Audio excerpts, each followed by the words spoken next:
ಆದಿಮಾಯೇ ಸರ್ವ ಭಯ ವಿನಾಶಿನಿಯೇ ನೀ ಕರುಣದಿ ಕಾಯೇ ಭಯಸಾಗರೇ ಭಕ್ತಿಯಿಂದ ಪದ ದ್ವಯವನ್ನು ಮಾರಿಕೊಂಡೆ ಮುದದಿಂದ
ಯಾತಕ್ಕೆ ಜನುಮಾಗಿದ್ದೆ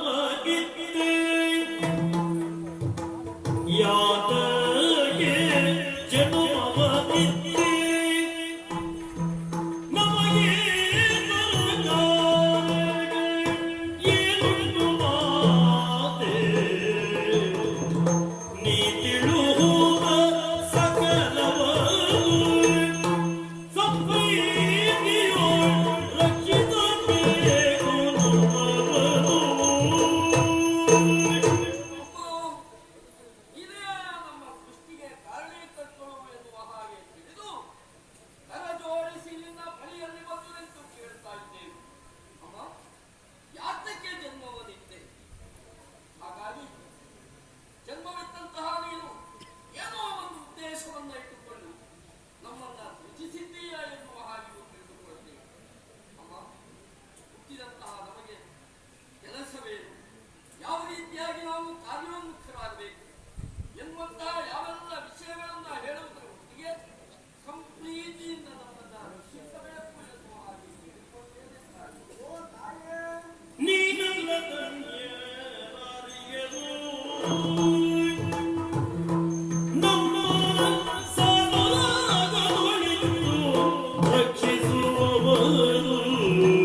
ಇರುವು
ಅವನಿಗೆ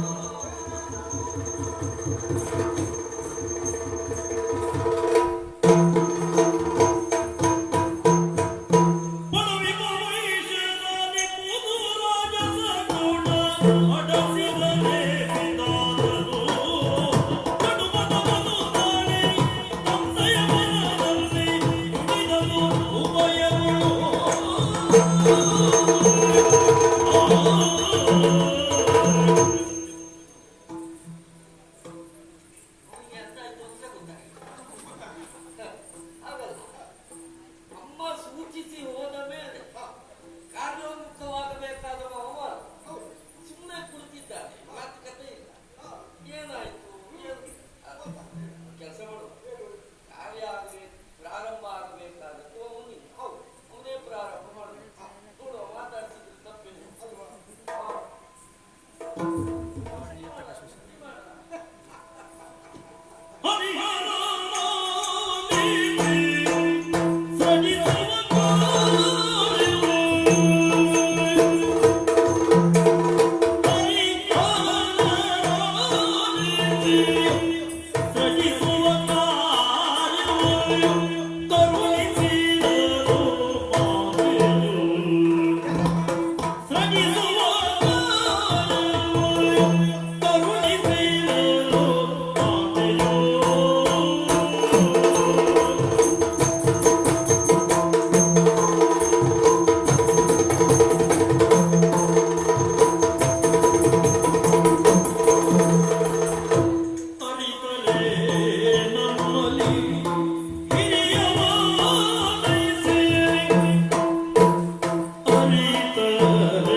ಪದುಮಾಚನಗೂತಿಂದ ವಿಧಿಯೇ ನೀ ಸುಮ್ಮನೆ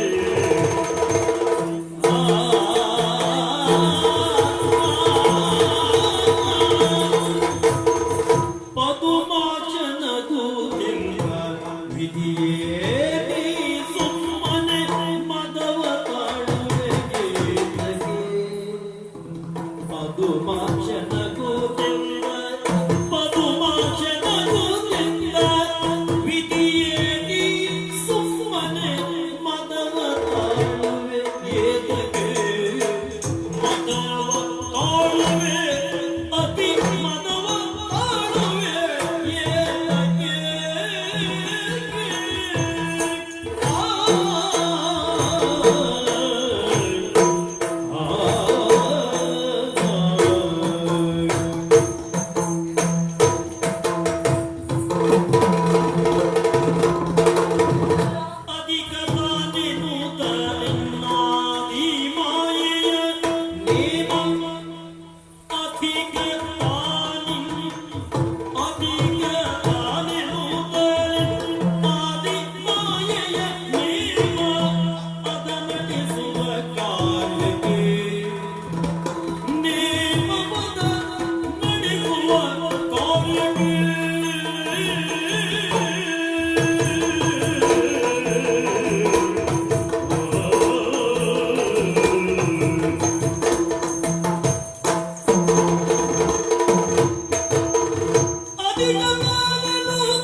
ನನಗೆ ನಗು ಬರ್ತವು ನೀನಾಡುವಂತಹ ಮಾತುಗಳನ್ನು ಕೇಳಿ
ಮೃಡನಿಂದ ನಾಕ್ಷಣ ಲಯದಲ್ಲಿ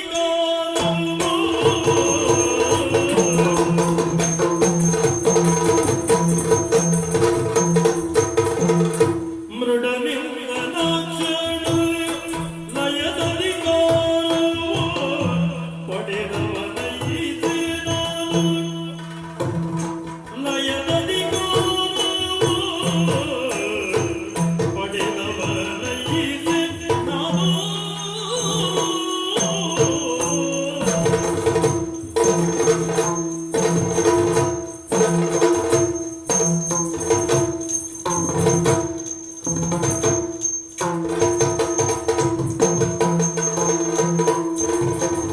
ಸುಡುವೇನು ಸಕಲ ಮುನಿಯ ನಿನ್ನದರಿಂದು ಸುಡುವೇನು ಸಕಲ ಮುನಿಯ ನಿನ್ನದರಿಂದು ದೃಢದೊಳನಿಕವೆಂದನು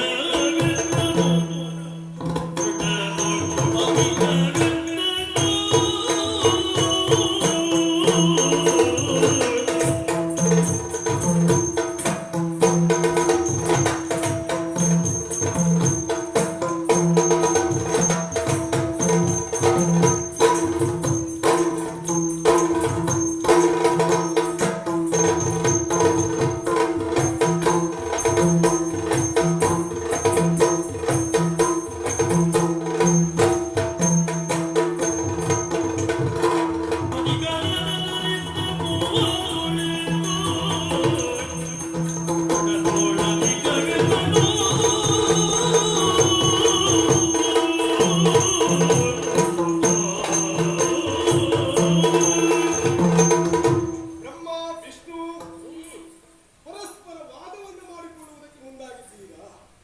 ಇಲ್ಲಪ್ಪ, ನಾ ಇದ್ದೇನೆ ಎನ್ನುವುದನ್ನೇ ಮರೆತಿದ್ದೀರಿ ನೀವು. ದೋಷ ಸಣ್ಣವ ಅಂತಾನ ಆಗಿರ್ಬೋದು, ಹಾಗಾಗಿ ಮರೆತಿದ್ದೀರಿ. ಹಾ, ಹಾಗೆ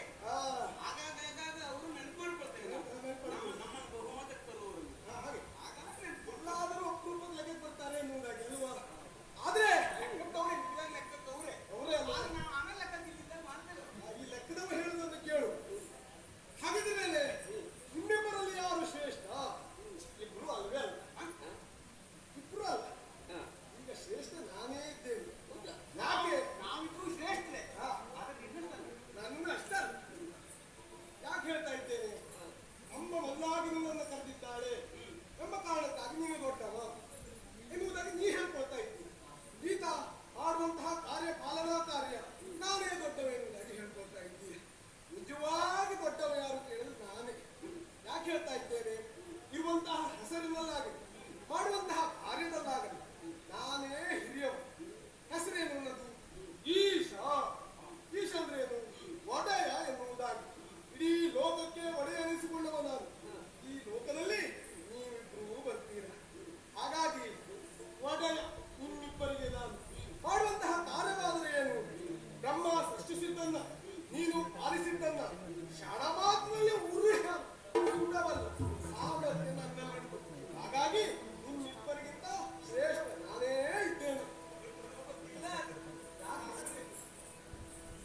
ಮೊದಲು ನಾ ಸೃಜಿಸಲು ಪದುಮಾಚ ಪೊರೆಯುವ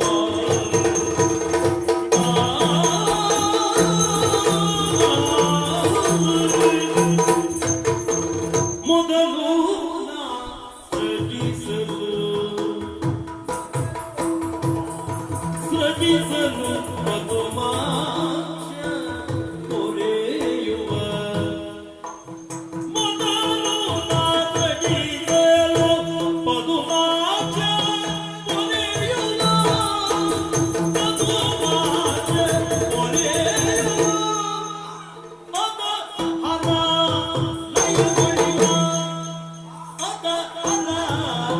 ಲಯ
ಸೃಷ್ಟಿ ಮಾಡಿದಿರ್ತಾನೆ, ಅದನ್ನು ಹದವರಿತು ಪಾಲನೆ ಮಾಡ್ತಾನೆ ವಿಷ್ಣು.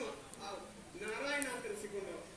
ಆನಂತರದಲ್ಲಿ ಕಾಲವನ್ನು ಅರಿತು ಕಾಲ, ಹೌದಾ, ಅದರ ಜೊತೆಗೆ ಒಟ್ಟಾರೆ ಕೊಡುವುದಲ್ಲ, ನಿರ್ಗುಣಿಸಿ ಬಂದಾಗಲ್ಲ, ಲಯವರಿತು. ಈ ಲಯ ಹದವರಿತು. ಲಯ ಅಂತ ಹೇಳಿದ್ರೆ ಕೇವಲ ನಾಶಗೊಳಿಸುವುದಷ್ಟೇ ಅಲ್ಲ, ಪ್ರಪಂಚದ ಲಯ, ಆ ಜೀವಿಯ ಬದುಕಿನ ಲಯ, ಲಯವರಿತು. ಹಾಗಾಗಿ ನಿಮ್ಗಿಬ್ಬರಿಗೂ ಕೆಲಸ ಆಗಬೇಕು. ನಾವೊಂದು ಪ್ರಾರಂಭ ಮಾಡಬೇಕು. ಪ್ರಾರಂಭ ಮಾಡಿದ್ರೆ ನಾವೊಂದು ವಿಶೇಷವಾದಂತಹ ವಸ್ತುವನ್ನ ಸೃಷ್ಟಿಸಿದ್ರೆ, ಸಿದ್ಧಪಡಿಸಿದ್ರೆ, ನಿಮ್ಮ ಕೊಂಡು ಹೋಗಿ ನೋಡಿ, ಇದು ಒಳ್ಳೆ ಉಂಟು, ಹೀಗುಂಟು, ಹೀಗುಂಟು ಒಂದು ಜೋಪಾನವಾಗಿತ್ತು. ನೀನು ಸಮಯ ಬಂದಿದೆ, ಅದನ್ನು ತೆಗೆದು ಆ ಕಡೆ ಬಿಸಾಡು. ಹಾಗಾಗಿ ಸೃಷ್ಟಿಕರ್ತ ನಾನೇ. ಅದು ವಿಶೇಷ. ಸೃಷ್ಟಿ ಅಷ್ಟೊಂದು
ಶ್ರೇಷ್ಠ ಎನ್ನುವುದಾಗಿ ಅನಿಸಿದ್ದು.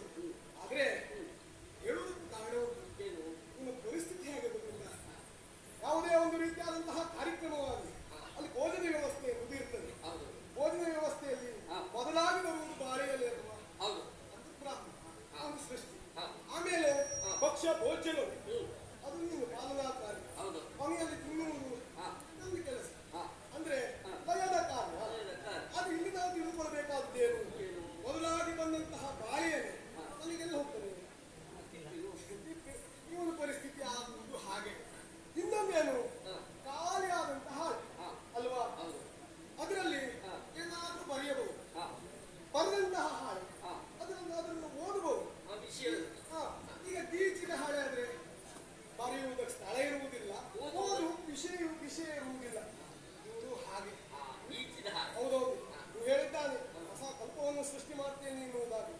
ಹಿಂದಿನ ಕಲ್ಪ ಉಂಟಲ್ವ, ಅದನ್ನ ಲಯ ಮಾಡದೆ ಹೋದ್ರೆ ಇನ್ನೆಲ್ಲ ಹೊಸ ಕಲ್ಪವನ್ನು ಸೃಷ್ಟಿ ಮಾಡ್ತಾನೆ. ಹಾಗಾಗಿ ಈ ಎಲ್ಲ ವಾದ ವಿವಾದಗಳನ್ನು ಕಂಡಂತಹ ನಾನು ಪಾಲನಾ ಕಾರ್ಯವೇ ಶ್ರೇಷ್ಠ ಎನ್ನುವುದಾಗಿ ತಿಳಿದಿದ್ದೇನೆ.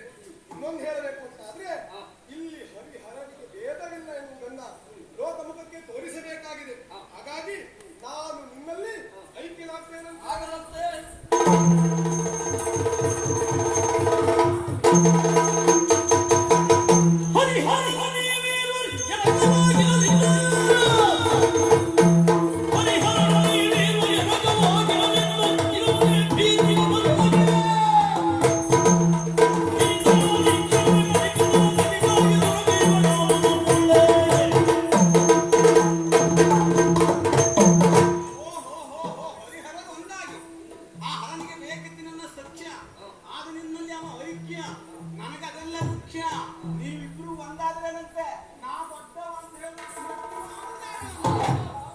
ವಾದನಿ ಫಲವಿಲ್ಲ ಶೋಧನೆಯಿಂದಲೇ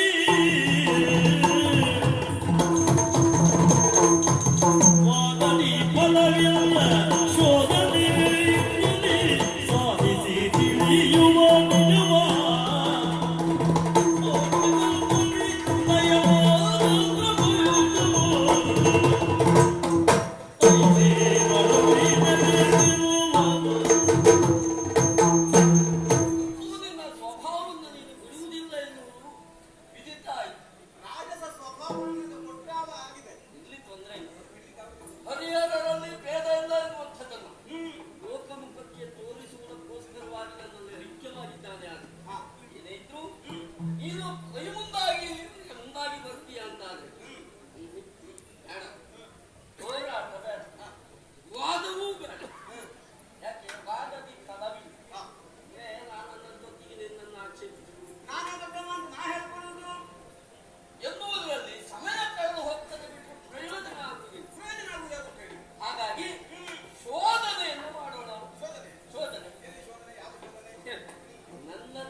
ಒಳಗೋದ ನಮಗೂ ಒಳ್ಳೆಯದೇ.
ಬರ್ತೇನೆ ಅಂತ ಬಂದಿದ್ದವು ಹಿಂತಿರುಗಿ ಹೋಗ್ಬೇಕಲ್ಲ. ಸಾರುವೇನು ಹೊರಗೇನು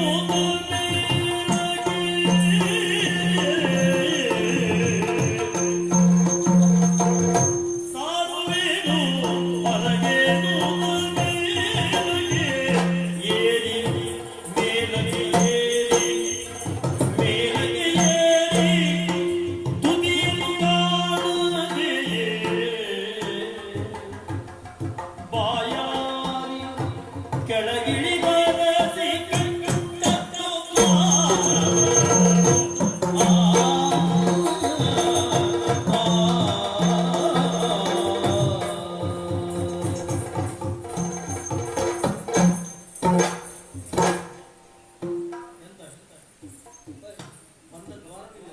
ಅಲ್ಲ, ಪರೀಕ್ಷೆ ಮಾಡಿದ್ದಾಯ್ತು, ಹಿಂತಿರುಗಿ ಹೋಗಿ ಅವನಿಗೆ ವಿಷಯವನ್ನು ತಿಳಿಸಬೇಕಾ ಬೇಡ?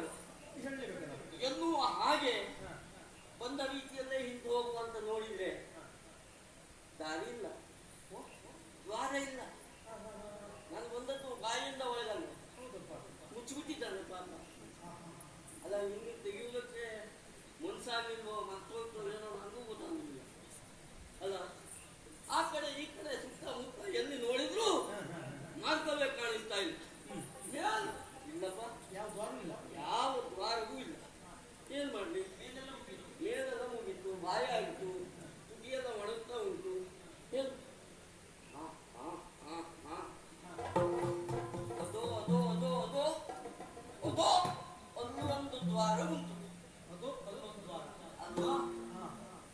ಈಗ ನಾವು ನೋಡಿ ಕೆಲಸ ಆಗ್ಬೇಕು ಅಂತ ಆದ್ರೆ ಯಾವ ದ್ವಾರ ಆದ್ರೆ ನಾವು ಬಾರದು ಅಂದ್ರೆ ನೋಡುವ. ಅದೋ ಅಲ್ಲಿ ಕಾಣಿಸ್ತಾ ಉಂಟಲ್ಲ ಆ ದ್ವಾರದಲ್ಲಿ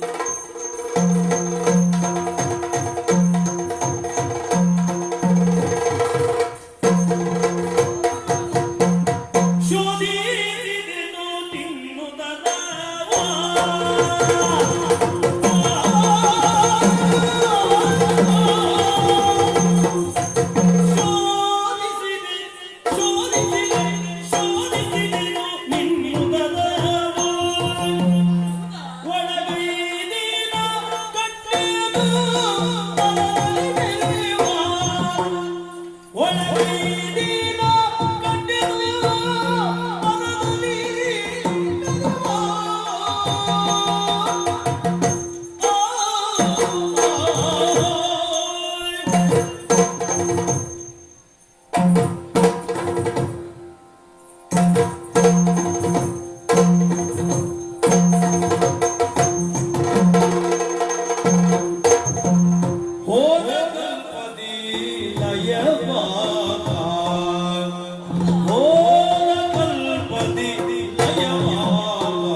ಬಂಗಾರದ ಗೆಡ್ಡೆಗಳು.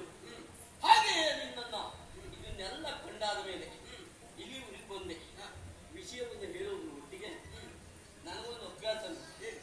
ಇಂಥ ಒಂದು ಸಂತೋಷವಾದ ನಾನು ಯಾರಿಗಾದ್ರು ಏನಾದ್ರು ಕೊಡುದು ನಿನಗೂ ಒಂದು ಇಷ್ಟು ಸಂತೋಷ ಆಯ್ತು. ಅಲ್ಲ ಇಷ್ಟೆಲ್ಲ ಉಂಟು ಅಂತ ಹೇಳಿದ್ರೆ ಕೊಡ್ಲಿಕ್ಕೆ ಅಂತ ಉಂಟು. ಅಲ್ಲ ನಮ್ಮಲ್ಲೇ ಉಂಟು ಕೊಡ್ಲಿಕ್ಕೆ. ಅಲ್ಲಲ್ಲ ಹೇಳ್ತೇನೆ ಕೊಡ್ಲಿಕ್ಕೆ ನನ್ನದು ಹೆಸರು ಕೊಡುವುದಲ್ಲ. ಹೆಸರು ಅದೇ ಎಷ್ಟಿದ್ರೆ ಹೆಸರು ಬೇಕು. ಹೆಸರು ಅಲ್ವಾ?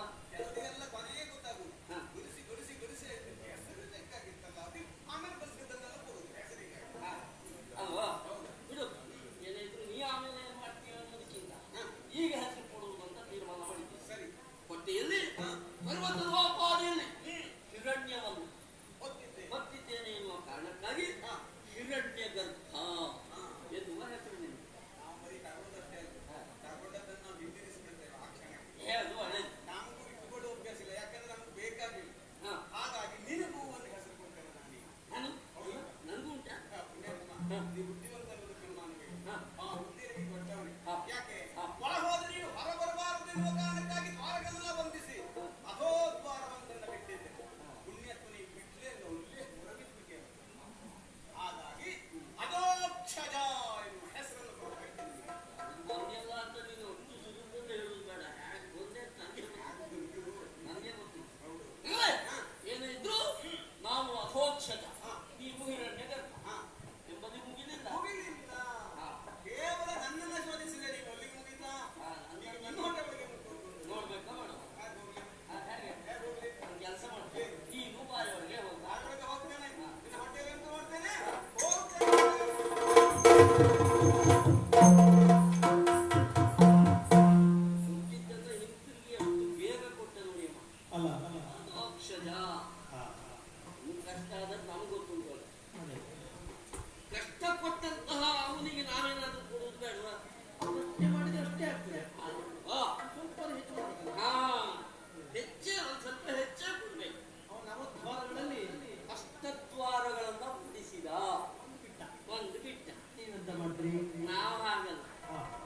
ನವದ್ವಾರಗಳನ್ನು ಮುಚ್ಚಿದ್ದೇನೆ, ಹಾ. ಮುಚ್ಚಿ ಬಿಡ್ತೇನೆ. ಹಾ. ಹೇಗೆ ಹೊರಗೆ ಬರ್ತಾನೆ ನೋಡಿ.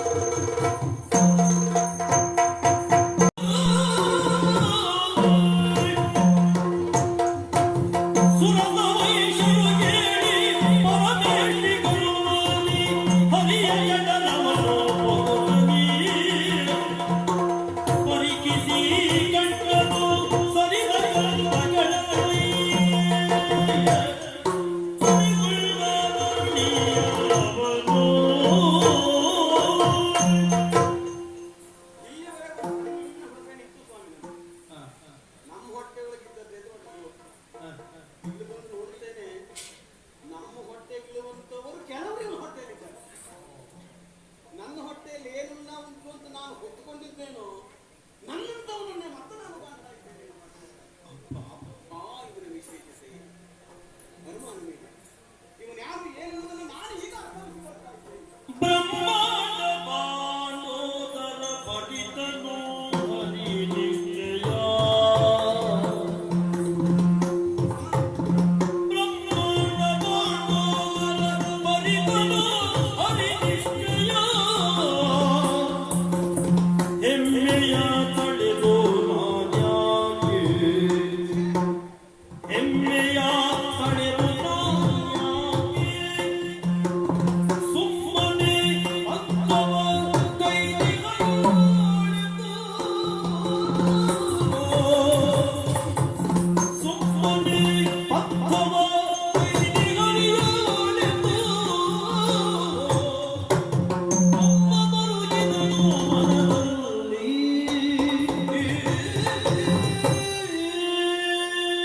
ತಾಯಿಪಟ್ಟಂತಹ ಗುಣ ಸ್ವಭಾವ ಏನು? ರಜೋಗುಣವನ್ನಾಗಿರುವಂತಹ ನಾನು ಒಮ್ಮೆಗೆ ಅಹಂಕಾರ ಪಟ್ಟೆ, ಅರ್ಥವಿಸಿಕೊಳ್ಳುವುದಕ್ಕೆ ಮುಂದಾಗಲಿಲ್ಲ.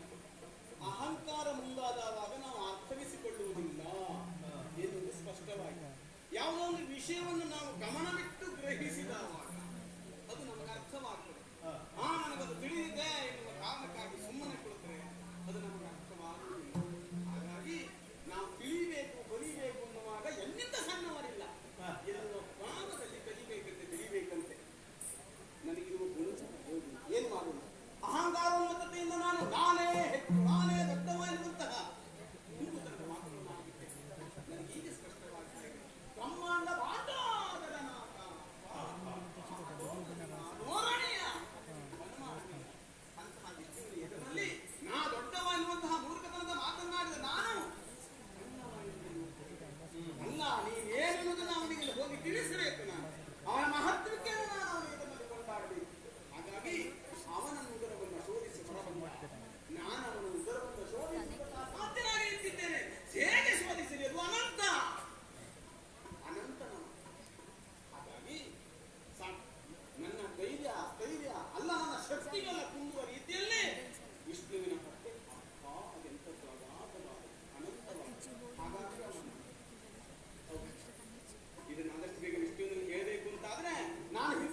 ತೆರಳುವೆ ಹೊರಗೆಂದು ಸರಿದು ಮೇಲಕ್ಕೆ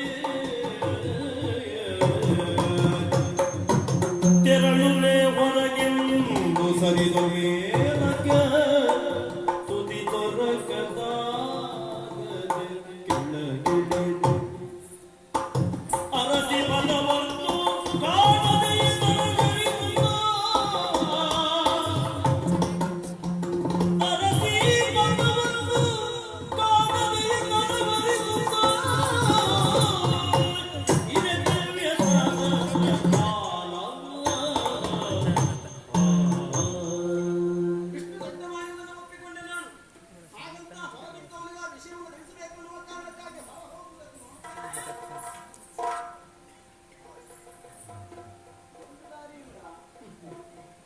ಒಂದು ದಾರಿ ಇಲ್ಲ ಅಂತಾದ್ರೆ ಹೋಗುವ ದಾರಿ ಅನೇಕ ಉಂಟಲ್ಲ.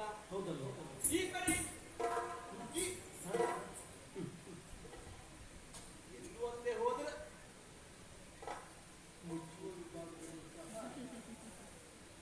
ನೋಡಿ ಮಾಡದುನ್ನು ಮಹಾರಾಯ ನಾವೇ ಬುದ್ಧಿವಂತರು ಅಂತ ನಾವು ತಿಳ್ಕೊಳ್ಳುವುದು. ನಮ್ಮಿಂದ ಬುದ್ಧಿವಂತರು ಇರ್ತಾರೆ ಅನ್ನೋದು ಸಾಕ್ಷಿ ಆಯ್ತಲ್ಲ. ನಾನು ಉಳಿದೆಲ್ಲ ಬಂದವನ್ನ ಬಂಧಿಸಿ ಮಾರ್ಗವನ್ನ ಬಂಧಿಸಿ ಒಂದನ್ನು ಮಾತ್ರ ಬಿಟ್ಟಿದ್ದೆ. ಈ ಪುಣ್ಯಕ್ಕೂ ಒಂದನ್ನು ಬಿಡ್ಲೇನು. ಹೇಗಿರ್ತಾನೋ ಏನು. ಇದು ಆಶ್ಚರ್ಯ ನನಗೆ. ಅಂತ ಸಾಮರ್ಥ್ಯ ಅವನಿಗೆ ಉಂಟು. ಅವನು ಇಷ್ಟ ಅಲ್ವಾ ಸ್ವಾಮಿ? ನಂಗೆ ಅರ್ಥ ಆಗಿದೆ. ಅದು ಅಗಾಧವಾದದ್ದು ಅಂತ ಹೇಳಿ ನಾನು ಅದಕ್ಕಾಗಿ ಅದನ್ನು ಏನ್ ಮಾಡೋಣ. ಎಲ್ಲ ದ್ವಾರವನ್ನು ಬಂಧಿಸಿರುವಂತಹ ಈ ವಿಷ್ಣುವಿನ ಹೊಟ್ಟೆಯಿಂದ ಹೊರ ಹೋಗುವುದೇ ಕಷ್ಟವಾಗ್ತಾ ಇದೆ ಅಂತ ಆದ್ರೆ ನಮ್ಮ ಇವನ ಹೊಟ್ಟೆಯಲ್ಲಿ ಜೀವನವಾಗಿ ಹೋಗ್ಬಿಟ್ರೆ ಏನ್ ಮಾಡಿ ಏನ್ ಮಾಡಿ. ಸ್ಮರಿಸೆ ಭಕ್ತಿಯುಳ್ ಆದಿಮಾಯೆಯ ಸ್ಮರಿಸೆ ಭಕ್ತಿಯುಳ್ ಆದಿ ಮಾಯೆಯ ಸರ್ವಮಂಗಲ ಮಾಂಗಲ್ಯೇ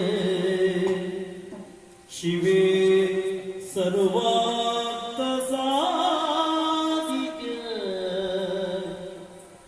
ಶರಣ್ಯೇ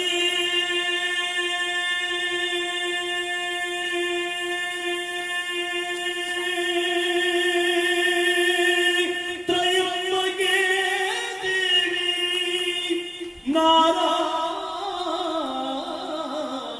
ನಾರಾಯಣಿ ನಮೋಸ್ತುತೆ. ಜಯ ಜಯ ಜಗನ್ಮಾತಾ ಸ್ಮರಿಸೆ ಭಕ್ತಿಯುಳಾದಿ ಮಾಯೆಯ ಹರಿಯ ನಾಮಿ ಕಮಲನಾಳದಿ ಮೇರೆವ ಪದ ಗೋಚರಿಸೆ ಹೊರಟದ ಕ್ಷಣ ಧೈರ್ಯದಲ್ಲಿ ಅಮ್ಮ